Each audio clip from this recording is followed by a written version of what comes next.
You're most welcome back to Matchbook's Weekend Football Podcast.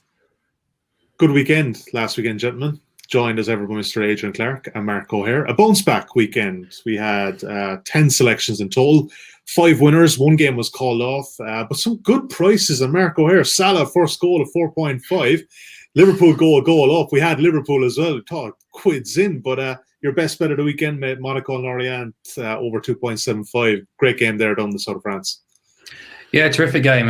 Nicely went to plan, really. Not necessarily in the match result, but certainly in the goals and the approach of both teams. Lorient showing that they're well capable of being able to mix it with Ligue 1, despite being promoted just this season. Yep. Hadn't been getting the results that their performances had deserved, but as they showed at Monaco, that they're very capable of putting teams under plenty of pressure and scoring goals. So Monaco, almost a banker at the moment for over 2.5 and playing at home or away. But it was nice to see Lorient put on a bit of a show too. Yeah, they're fun watching. Obviously, that Monaco late goal got us the full bet. We were definitely in profit anyway. And great to see the underdogs team scoring early. It's always good for those bets. Adrian Clarke, your best bet of the weekend. Another EFL under. A glorious watch at St Andrews, Birmingham, Luton under 2.25, man. Beautiful. Well, yeah, it was beautiful. I wrote at length about how bad this match would be. So I was thrilled to see that it was not a thriller. It was absolutely dire. I just want to say thanks to Mark for that Monaco Lorient shout as well. Yeah. I jumped on that one. So, much appreciated. Absolutely. Good weekend all around. Obviously, the Chelsea to win 2-0 again. Beautiful one as well. The Tuchel experiment takes over. He just keeps winning games. City to win and under 3.5 goals. Another good one there as well. A couple of losers, all right. Liverpool, like we said. Leeds never got off the bus in London. Well, they did, after about 65 minutes or whatever. But they giving Arsenal. It was like they drove straight there, wasn't it, from Yorkshire? Yeah. It was a terrible first hour. They were absolutely knackered. I mean, it was great for Arsenal, but not so much for our tip. Yeah, absolutely. Good weekend and a good couple of weeks for the Matchbook Betting Podcast. So we are nominated once again for the Best Betting Podcast in the Smart Betting Club Awards 2021. We have won this the last 2 years, but we would be very appreciative of doing the three-peat and maybe, keeping a few people happily, including myself and Mark. Mark O'Haire is up for Best Tipster as well, so you can probably vote for him as well. If you do want to help us out with it, would be very much appreciated. Check out the pinned tweet on the Team Matchbook and the Matchbook Pod Twitter pages, or it's going to be in the bio of the podcast here if you're listening to us on audio, and also on our YouTube channel. So we would be very much appreciated if you could help us out on that one. Right, let's move on. First game I want to talk about this week is possibly the game of the weekend, Arsenal against Man City. Adrian, I'll come to you first, but let's take a look at the betting currently at Matchbook. The Gunners at home, 6.8 freshman at 4-2 win over Leeds. Man City, what can you say about them at the moment? They're just breaking all sorts of records, 1.54. The draw is available at 4.55. Arsenal getting a goal start at good odds against 2.02. And 2.75 is the total, slightly shaded towards the under there. Adrian Clarke, we previewed the Arsenal game last week. You did give the sense that there's a big game coming for Arsenal. And, when they go 3-0 up at half-time, and they probably should have had 4, another penalty that shouldn't have been disallowed. That was a big game for them. But how did they stop this Man City Express? Well, it's very difficult, isn't it? Yeah. I sort of, in the process of going with Leeds on the handicap, I said sooner or later Arsenal are going to run amok. So they kind of did, and then they got sloppy, which can happen. But they can't afford to be sloppy in this game. That is for sure. I mean, Manchester City, just imperious. Again, against Everton last night, just hugely impressive, weren't they? And obviously the worry for Arsenal and other teams, De Bruyne back on off the bench. Aguero was on the bench. So yeah, it's coming together very, very nicely. They've won their last 5 away games, City, by 2 goals or more. So that earlier on in the season, they were just nicking games, weren't they? Not anymore. Ominous. As for Arsenal, it's a difficult one with Arsenal. They've got a terrible record against City. I think they've lost 7 straight against them in the Premier League. At Emirates Stadium, they've been completely dominated in the games and lost quite heavily. But we do know that Arteta can pull a result out of the bag, don't we? We know that on any given day he can get the tactics right, as he has done in cup games, and beat these teams. So it's a really hard game to call, I think. I think that Arsenal can keep this one relatively tight in terms of not being thrashed. I think they can make it competitive, but I just don't think when you look at the current form of City that you can't back against them. So I'm looking at this as a creditable Arsenal performance, but ultimately probably one where they get beaten. Now, where does that land in terms of bets? I'm looking at unders actually here, which kind of goes against the trend with City of late, running amok in front of goal. But I think that Arsenal can keep a tight rein on them. So I'm probably looking at under 2.75. Man City minus a goal is also tempting because you could see potentially a 2-0 win there. But yeah, I think I'm going to go with unders. But I'm finding this a very, very difficult match to pick, I have to say, because Arsenal are playing well, much better than I think a lot of neutrals are giving them credit for, and that's the reason I think that they can make it slightly more competitive than Everton did in midweek, and maybe even Liverpool last time out at the weekend. Mark, what are you thinking here? The way Adrian's talking there, we could just do the exact same bet that we did last week with City to score, City to win in under 3.5 goals. But what way are you lying on this one, man? Yeah, that's where I was kind of going to end up really at. I'm really looking forward to this one because Adrian set it up lovely there, but it's going to be another kind of good litmus test on where this Arsenal team really are now. After they come through their lean streak and they're starting to look a bit more mean. They were very good for large swathes of that game against Leeds, and then again against Wolves and Aston Villa too. When they didn't get the results they probably did deserve, they should have taken them probably 4 points from those two games at least. And I think if you look at the sort of form tables and the underlying metrics and process over the last 8-12 games, Arsenal are definitely trending in the right direction. I just wonder whether Arteta will put the brakes on a little bit for this game. I really liked his team selection last weekend, and it obviously paid dividends. But you look at Arsenal's 4 games against the top 3 in the division this season, they produced a grand total of 3 goals. They scored just once themselves, and they'll know you can't be too accommodating to City, the mood they're in right now either. So City unbeaten in 24 across all comps, 7 goals against. That's 37 hours of football, conceding 7 goals. Just remarkable, really. They've only been behind once, and that was against Cheltenham Town in the FA Cup. So, last week I highlighted their defensive data numbers, and over the last 12 games, they've given away 0.18 XG from open play per game. That's included games against Liverpool, Spurs, Chelsea, Villa, and Everton as well, of course. And you hear Ancelotti coming out after the game on Wednesday night and saying it's impossible to try and match City really because they're just so good right now. And I think if there is a criticism, it has been but their lack of wins in the matches that really matter against the top teams. I think it's just a 50% win rate against the top half. But more recently, they've won their last 5 against the big 6 by an aggregate of 16-3. So Gundogan might not be back available, but Kevin De Bruyne came off the bench in midweek. So, there's not much of a downgrade there. Arsenal are playing Benfica on Thursday night in Italy as well, which is an ideal preparation. Yeah. So, I mean, if I was to have a bet from the main markets right now, it's short enough, but I still think there's value there in City minus 3/4 on the handicap at 167. I think that's an absolutely solid play bet. Particularly from my numbers, there's an edge there in the market between what I've got and what the market is suggesting. I can only see that getting narrower by the time the game kicks off. But if you want something bigger and more attractive, then I'd go towards City to win and under 3.5 goals again, which would be trading around 2.3ish. Oh, that's a good. Yeah, that's a good. That would be my pick. I think I was unaware of that sort of price. I think that's quite. It's short, but it's one we will be backing in general. I mean, look, it's 1.67. It may get a bit bigger there closer to kick off. I mean, Arsenal with the younger players, they're not scarred by some of those previous defeats, so that's why I think they can be really competitive. Saka, Smith Rowe, guys like this, I think they can really make a game of it.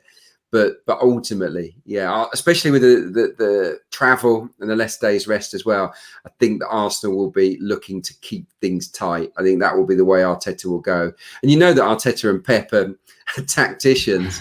I think that Mikel will try to find a way to just nullify them and nick something. So City to win, but a low scoring game.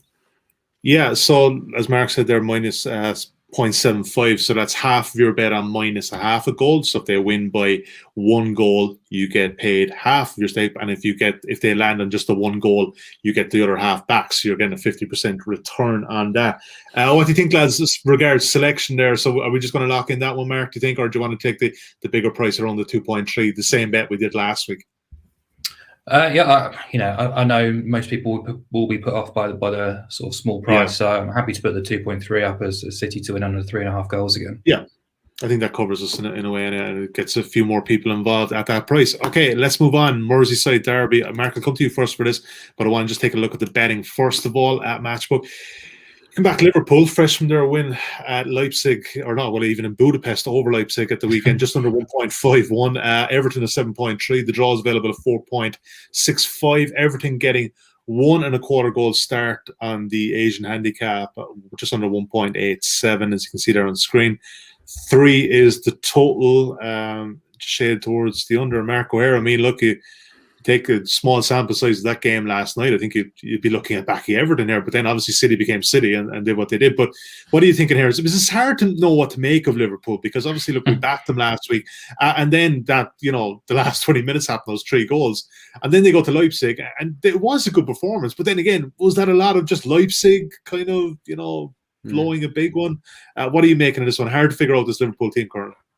Yeah, it is. I found this as one of the most difficult Merseyside derbies to second guess in quite some time, actually. On Liverpool, we spoke last week before Leicester. We spoke as well on the Champions League show before the Leipzig game that Liverpool haven't been as bad as the results and have been made out to be. Particularly, I thought, look at standout performances at Spurs and West Ham. I thought they were in complete control for 70 minutes against Leicester last weekend as well. Should have probably got at least a point from that game before capitulating. And then midweek, they capitalised on Leipzig's errors and team selection and system, but I thought they were the dominant force in the game at least. So, it's been a season of peaks and troughs for almost every team across Europe, let alone Man City, who had their sort of downturn early but have been superb since, really. So, it can be a bit of a lottery trying to guess which team is going to turn up. And, recent displays at Anfield suggest Liverpool haven't been great, outplayed by Brighton and Man City in their last 2 games.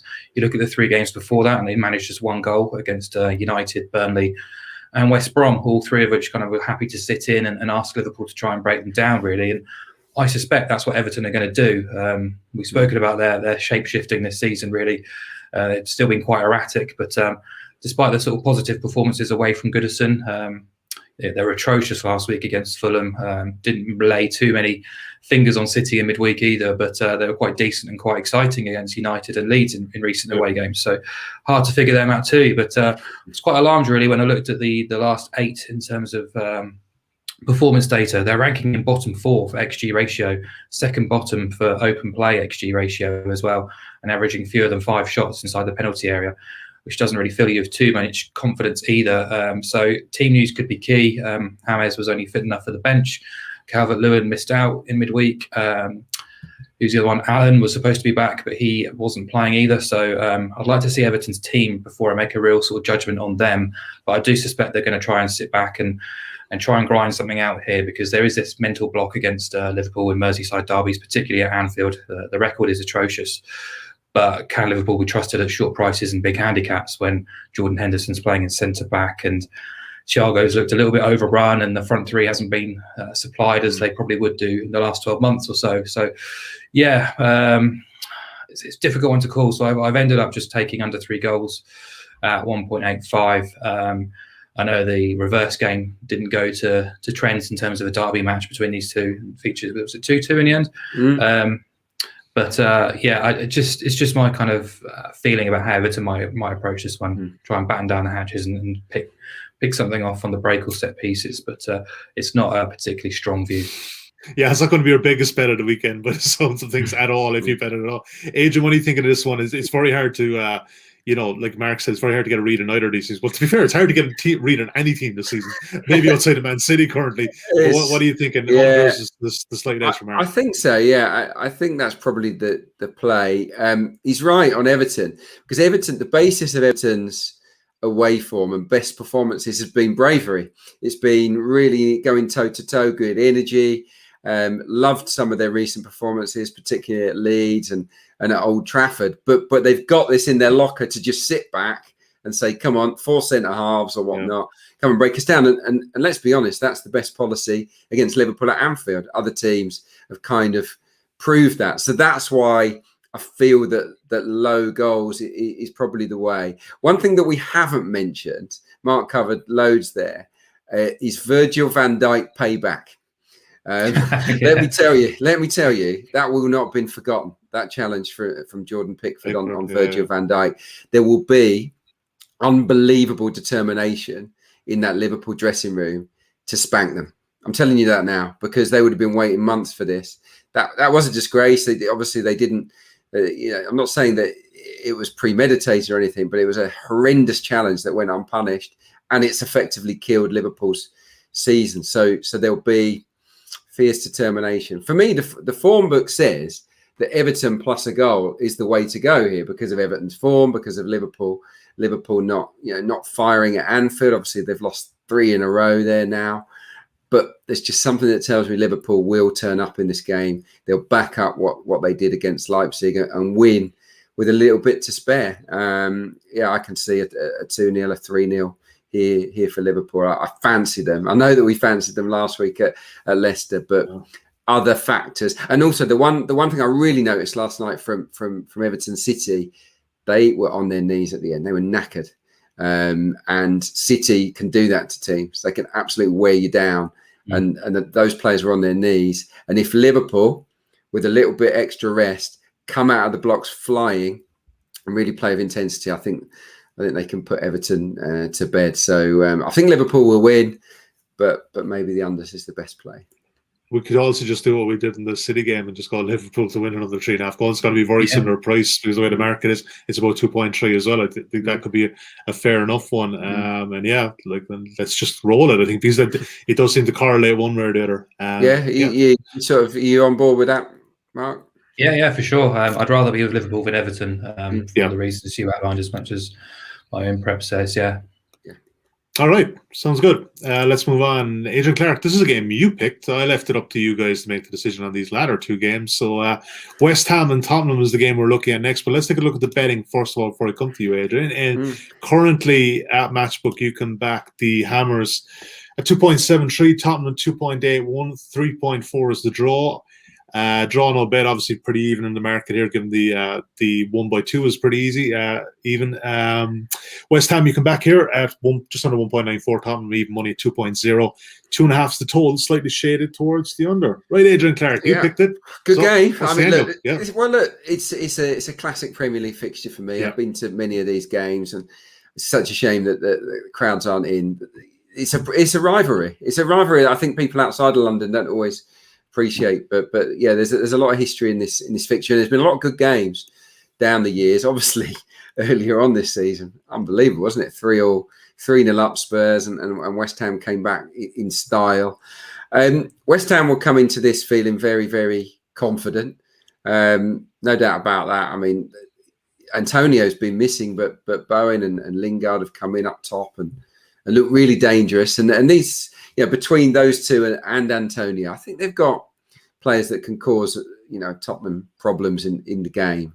Spurs not defending brilliantly at the moment. They've definitely got the tools to dismantle them.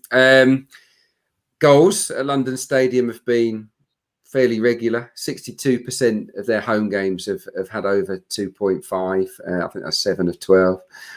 That's actually the second highest ratio. Actually, 62% of Hammers matches full stop have had over 2.5 goals, and that's the second best in the league behind Leeds. So West Ham under Moyes have suddenly become much more interesting. They were very dull, weren't they, previously? But they've been involved in some pretty good games, and I think this one might be half decent. Spurs didn't lay a glove today on Liverpool, City, Chelsea, Brighton. Under 1 expected goal, way under 1 in all of those. Yeah, when was the last time they actually beat someone like that? I think it was like Leeds, maybe. It feels a while back.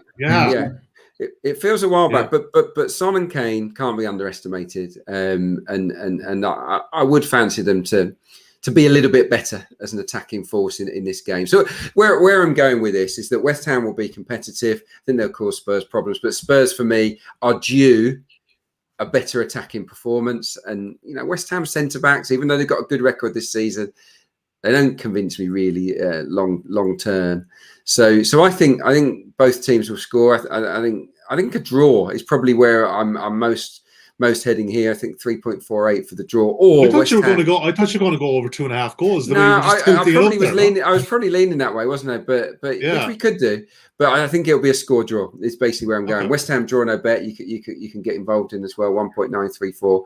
But yeah, but I think both teams to score. Probably a draw. I'll leave it over to Mark. Yeah, let's see what Mark O'Haire says here. It might just push us further over the edge. What do you think, Mark? Any thoughts on that? Yeah, I don't want to be with Spurs right now at all. Last weekend just felt kind of familiar, quite predictable, really, as well. And I think most alarming about for Tottenham supporters is, they're struggling to keep clean sheets, full of mistakes and errors in defence. So any sort of work from a solid base is going out the window, and simultaneously they're lacking any sort of invention, any craft, any inspiration going forward either. Harry Kane's back and available, but Son is out of form, has to be said. They've now lost 4 Premier League games in 5. Since topping the table in November, they've scored more than 1 goal on just 4 occasions in 14 matches. And their away record reads 1 win in 7. That came at Sheffield United, and that Sheffield United game was the only time in those 7 away games they've scored more than once as well. So they're 6 points off the top 4 now, and the downturn has been projected by the data for long before those results started to turn against them as well. So like Arsenal, they've got Europa League duties on Thursday night in Austria. West Ham have got a free week of preparation. I want to be with them. Plus a 0 start, 1.93. Adrian said, it's perfectly appealing to me. This is a West Ham team that lost 4 Premier League games in 22 since September. Those games came against Liverpool twice, Man United and Chelsea. Mikel Antonio should be fit and available. He was very close to being so last weekend. Jesse Lingard's added a different dimension to that attack as well. And they're coming into this game with 6 wins from 8 and a solitary loss since Christmas. So, I just think West Ham are the type of team you do not want to face when confidence is low after a busy midweek as well. They're a team that just knows exactly what they're doing. Every player across that park is well accustomed to what's required from David Moyes, and I think they've got enough quality in forward areas to hurt a brittle Spurs team. And yeah, they are probably a little bit dodgy defensively, but that's why you kind of get the draw no bet on side. Yeah. So yeah, I like West Ham at that price. And Adrian, obviously with that bet, it keeps your draw angle on side if it is a draw. Look, it was the first one I had down.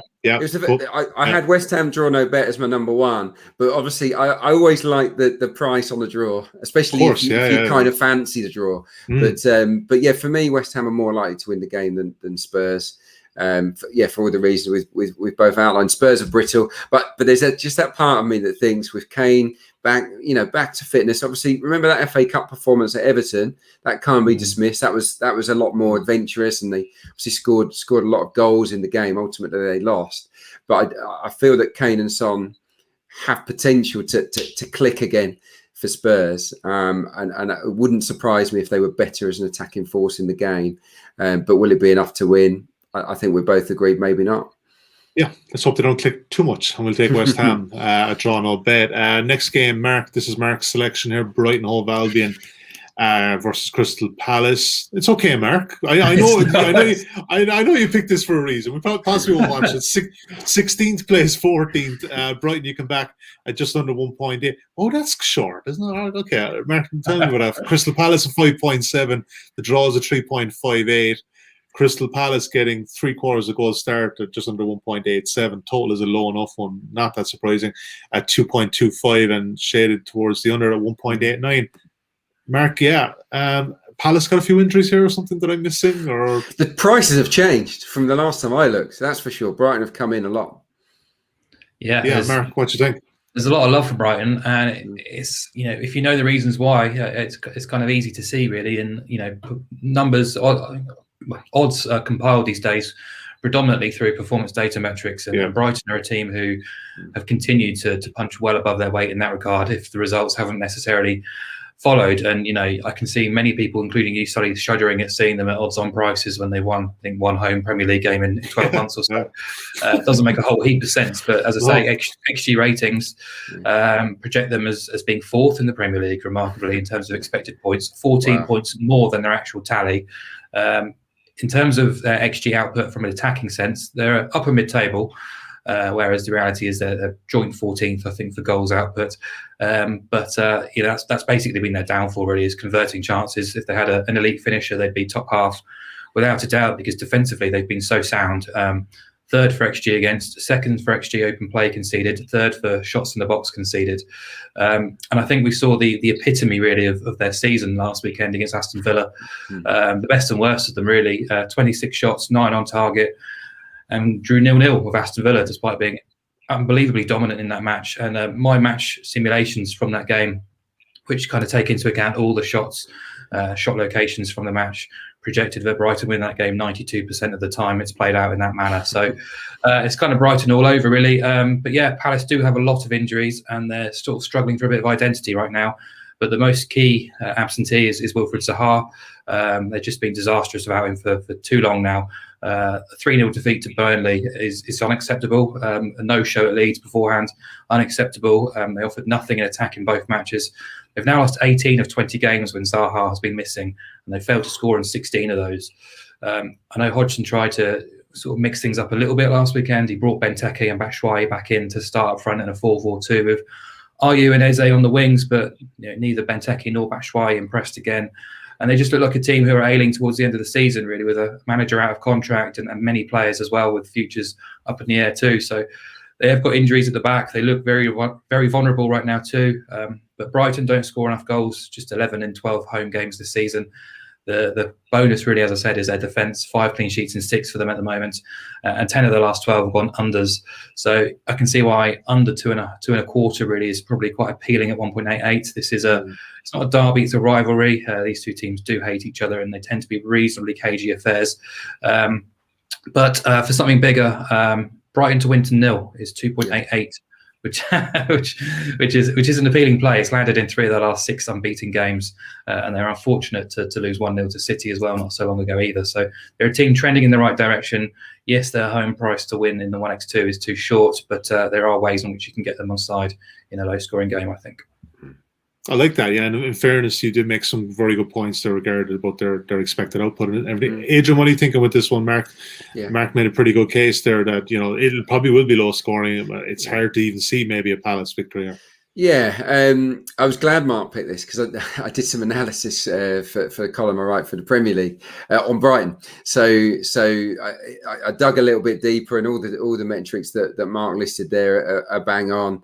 Across the last 12 games, only Manchester City have conceded fewer goals than Brighton. They faced the third fewest shots on target. I mean, it's remarkable, really, for a team that's not far above the relegation zone. For a team that's had one home win all season. Yeah. I mean, it's bonkers, really. Think back to the game at Selhurst as well, by the way.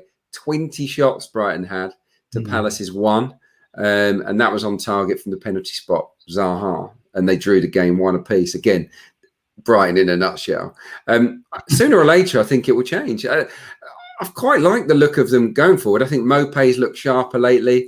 Alexis McAllister has added a bit of vibrancy. There's sort of Argentine playmaker getting into the box, shoots for fun. Trossard is always worth a goal.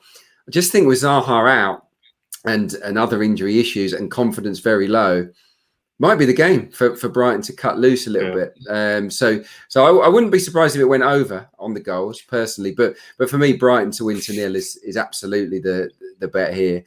Just don't see how Palace are going to score a goal. I just can't see it. I hope that's not famous last words, but yeah, just Brighton are so solid and they come into the game in a far better sort of frame of mind than Palace.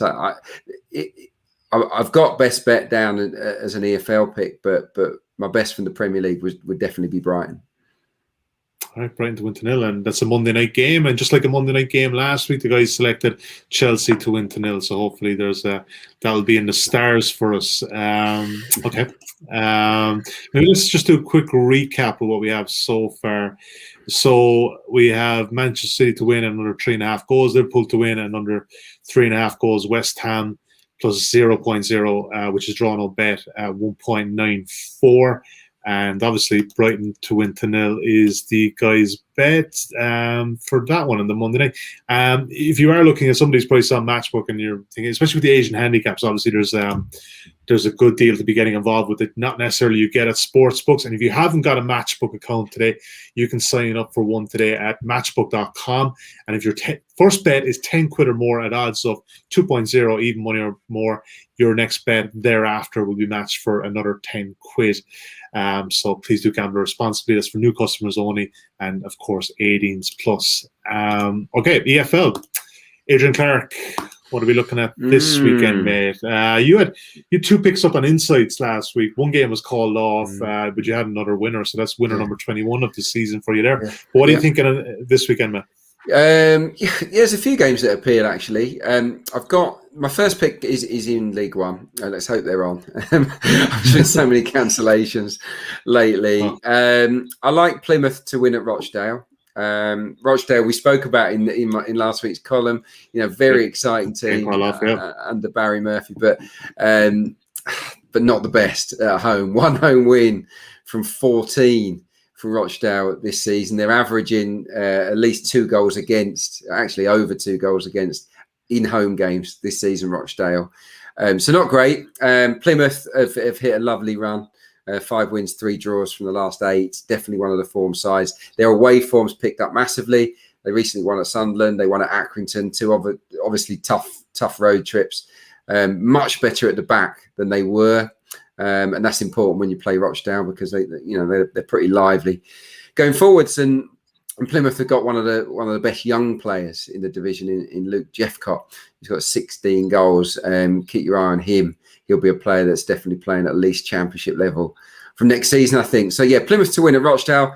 It's a reasonable price given what I've just said. 2.18 on Plymouth to take the spoils there. So that'd be my first pick. The other one is Peterborough.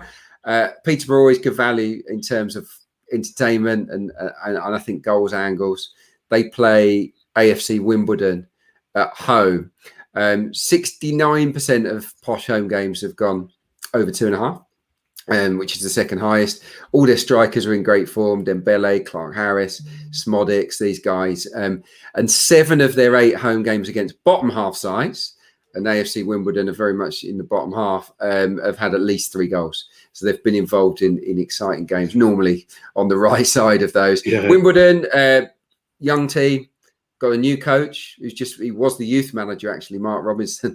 Check out his Twitter profile. It's quite funny. He's just him in the pub with his mates, which I don't think you get for many EFL managers. He's sort of been thrust into the role. But I think that sometimes gives everyone a lift, doesn't it? He's changed from 3 at the back to 4-2-3-1. He's got some good attacking players, Joe Pigott I like, and Longman, who's a loanee at the moment. He's a good player. So they're always worth a goal or 2, I think, AFC Wimbledon. I just think it'll be a good game. Over 2.75 goals, because it's a bit skinny on over 2.5. Over 2.75 goals, just the right side of evens, 2.03. So yeah, I'm gonna jump in on that. Yeah, sounds good. I can't even remember what that photo was probably taken about 3 years ago, because it feels that long since the pubs have been reopened. Mark O'Haire, European. I know your best bet is EFL wise. Again, I don't know if we can call it European, but one of these picks is from Scotland, so it is technically. Oh, by the way, I forgot the one killer stat there. Sorry to jump in. Yeah, on Wimbledon, they've conceded twice in 7 of their last 8 games. That's since Christmas. So definitely a little bit of brittleness at the back if you want to jump on that. I'll let you go. Just adding an extra bit of ammunition. I like it, yeah, just to push it forward. Mark, Scotland is one of your top selections from the continent this week. Yeah. So they're both in the same market, really. They're both teams to score market, but I'm going to go to Holland first. VVV Venlo are taking on RZ Alkmaar. Oh, yeah, they're good. They never crowd they lost 13-0 to Ajax, They are, yeah. I was just about to say that they hit the headlines for that 13-0 defeat earlier in the season. They're actually clear from danger, which is quite surprising, really, because they can't defend for toffee, as that 13-0 scoreline suggested. They've been pretty hopeless at the back all season. Things haven't really improved since then, but they are scoring goals, and that's what they've done very regularly. They've scored in all but 3 of their 21 outings so far, but they have conceded at least twice in 14 of those, and 3 goals or more in 7 of those 21 games as well. So no surprise really to see them as heavy underdogs for the match against RZ. this weekend. The goal expectancy is understandably very high as well, as RZ are expected to win the game reasonably comfortably. But they've had an in and out campaign, really. A few things off the field earlier in the season which had to sort of be attended to, but since then 12 wins from 17, scoring freely, particularly away from home, and they've been amongst the division's most dominant teams across the last 8 and 12 games as well. So they are too vulnerable at the back, as most teams in the Eredivisie tend to be because of the style of football. Just the 4 clean sheets despite their lofty positions. So yeah, RZ fully expected to get the points, but both teams to score stands out around 1.83. It's landed in 82% of RZ's away games, with those matches averaging 4 goals per game, and 17 of 21 of Venlo's matches have also seen both teams scoring. That's 81% of games overall. They will probably go down with a fight, so BTTS and RZ to win could be an option, but I think the 1.83 on just a straight one BTTS is a play, really. My numbers make it close to 1.66, so a bit of edge there. And then back over to Scotland really for a BTTS game, but opposing both teams to score really. Aberdeen host Kilmarnock. Both of these two teams are dreadfully out of form, in the bottom 2 in the last 8 form table in Scotland, scoring just 7 goals between them in that 16-game sample. BTTS around 1.85, I think looks a good thing. Aberdeen, well, Derek McInnes is head coach there, under massive pressure now. Fans have been sort of angered by his perceived negative style for quite some time. They've lost a few key players to sales and injuries in the past 12 months as well, but it just looks a little bit broken there, and they're in need of a refresh. Results and performances have been quite dour for quite some time. They failed to score in the last 6 games now, so this feels like a make or break match for McInnes and Aberdeen, whereas Kilmarnock made a change. They brought in St Johnstone's former boss Tommy Wright to they had their own slump really in the relegation battle. 7 defeats on the spin, 6 of them without scoring. They've only scored 9 goals away from home all season, and they're barely generating anything in terms of what they're doing process-wise. And head-to-head already this season, Aberdeen won 1-0 and 2-0. So again, both teams not doing a huge amount in the final third when they've looked into those games. I just can't see it being a high scorer. Aberdeen have kept clean sheets in half of their games. Kilmarnock have failed to score in half of theirs. This bet has won in 69% of Aberdeen's all season, 66% of Kilmarnock's too. So 1.85 on a low-scoring game at Pittodrie. I think that will do for me. You know what, Adrian? I think that's going in our Mogi under Accas on Saturday night. Make a note. Aberdeen Kilmarnock. I'll get 2 or 3 off you from the championship. That one is going in as well. For sure. Well sold, Mark. Well sold. All right, weekend best bets. Adrian Clarke, back to the EFL, I'm thinking, yeah? Yeah, it'll be on my EFL Insights column later, this one. It's Swansea, loving Swansea this season. Fantastic. They go to Huddersfield this weekend, and they're odds against to win. And I just think that's a good... Swansea odds against to win at the moment is decent because they're just so solid. They're giving very, very little away. The back 3, the whole team is really settled in their 3-4-1-2 formation under Steve Cooper. They weren't very good last night against Forest. I think they only had 5 shots. They still won the game 1-0. Were never in danger of losing the game. And they go to a Huddersfield team that are ravaged by injuries. They've got no fit left back. They've got a midfielder at left back at the moment. The centre halves, Naby Sarr, Charlton fans will tell you, accident waiting to happen. Richard Keogh definitely past his best. Not great in the back 4 either. And they've got no strikers. Their best 2 forwards are Josh Koroma. He's been out injured for a while, and Isaac Mbenza. And Isaac Mbenza came off in the week injured. He'll miss the weekend. So I'm struggling to see how they're going to lay a glove on Swansea in the game. I don't think it'll be high scoring. Swansea don't seem to sort of spank anybody. But 1-0, 2-0, they're very, very solid team. Home and away, Ayew and Lowe up front. Conor Hourihane, who you all know pretty well, Sully, yep. He's a good talent, lovely left foot in behind those 2. So yeah, Swansea to win at Huddersfield, I think is my best bet, and it's a decent price, I think, 2.19. 2.19, like it. Mark O'Haire, your best bet is also from the EFL. Yeah, Ipswich against Oxford. Ipswich is 0-0 against Northampton. was quite the event, getting quite a lot of headlines for what happened with the referee. It was funny, wasn't it? I mean, it was funny. Things we all want to see. We'll be told otherwise, but love a bit of that. And I think it's kind of, fortunately for Paul Lambert, really kind of taken the headlines off what was another desperate performance from an Ipswich Town team who are massively underperforming. And Lambert's post-match comments suggest he's losing the plot a bit there.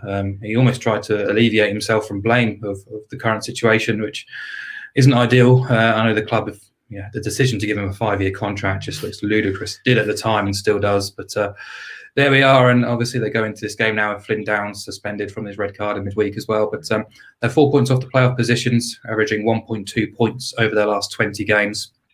They've lost half of those matches. And against the top 8 this season, they've taken 1 point from a possible 30. That's 1 draw and 9 defeats. Failed to score in 7 of those as well. And they're playing an Oxford team who are absolutely flying at the moment. The top 6 team in all but name. They're going to get there at some point soon. 9 wins from 10. 10 wins, 4 draws and 2 defeats in the last 16. 5 wins from 7 unbeaten away. Exclude the top 8 and they've won 13, drawn 2 and lost 4. I could go on really. They're just motoring. Made their traditional slow start under Carl Robinson, but one of the best teams in the division over the last 4, 8, 12, 16 games, whatever you want to look at.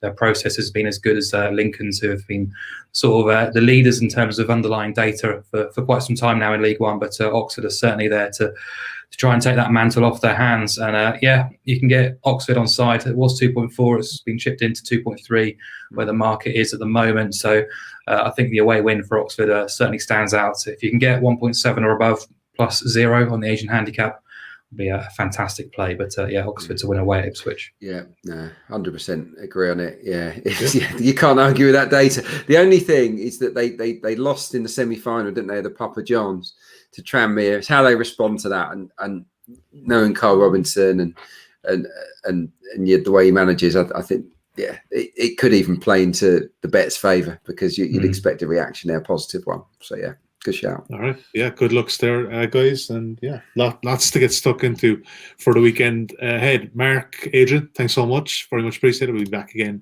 next Thursday as ever. But till now, best of luck with your bets this weekend, and we will talk to you next weekend. Take care.